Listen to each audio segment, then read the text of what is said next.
No special safety procedures are to be taken with SCP-131-A and SCP-131-B.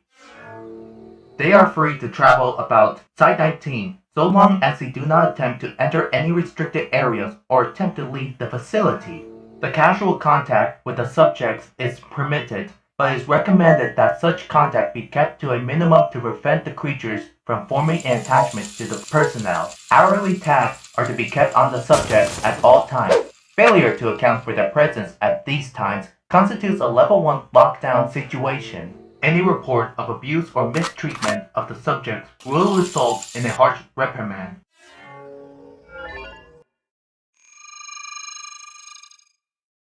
SCP-131-A and SCP-131-B, nicknamed the iPods by personnel, are a pair of teardrop-shaped creatures roughly 30 centimeters in height, with a single blue eye in the middle of their bodies. SCP-131-A is burnt orange in color, while SCP-131-B is mustard yellow. At the base of each creature is a wheel-like protrusion which allows for locomotion, suggesting that the creature may be biomechanical in origin. The subjects can move surprisingly fast, covering over 60 miles in a matter of seconds. The subjects, however, lack a braking system, which has led to some rather spectacular, if not overly amusing, mishaps involving the creatures. The subjects have also shown the ability to climb sheer surfaces and have gotten lost in the air vents on more than one occasion. The subjects seem to have the intelligence of common house cats and are curious. Most of the time, they simply roll around the facility, observing personnel at work and catching peeks at other class SCPs. The subjects seem to be able to communicate with each other via in untranslatable, high-pitched babbling. The subjects have never been observed to blink, even in the laboratories when the subjects have been videotaped for over 18 consecutive hours.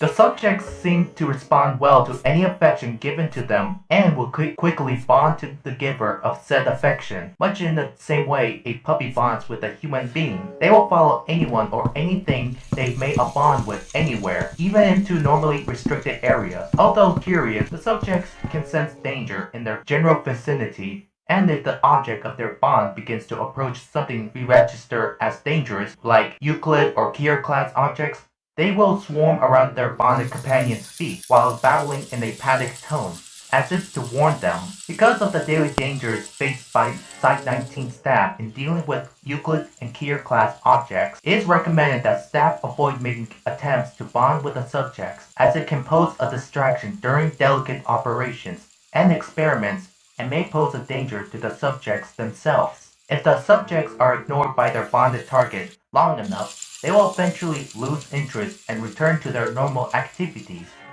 It should be noted that the subjects require no real care or maintenance from the site staff. They do not eat, leave droppings, or even sleep. It would seem that the only sustenance they require is visual stimulation, although this requires further study to verify. Subjects SCP-131-A and SCP-131-B were found in a cornfield outside in the year 19. They were promptly transported to Site-19 via and were then downgraded to safe class and given the free reign across the site once it became clear they were not broadcasting what they saw to any hostile foreign powers.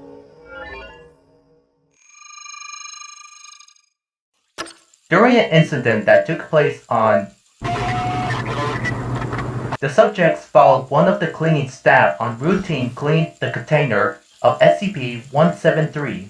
After their normal attempts to warn the cleaner of the danger were ignored, the creatures rushed into the container in front of him and the other two personnel on duty. Once inside, The staff members observed the subject sitting in front of the SCP-173 and watching it intently, as if aware that it could only move if unobserved. The cleaners ignored the presence of the subjects and continued with the bi-weekly clean as a first standard procedures. When the clean crew left, the subjects did as well, rolling backwards slowly and never taking their eyes off of SCP-173. Current applications of SCP-131-A and SCP-131-B as wardens for SCP-173, and perhaps for other SCP which require constant observation, such as SCP-689, are being considered.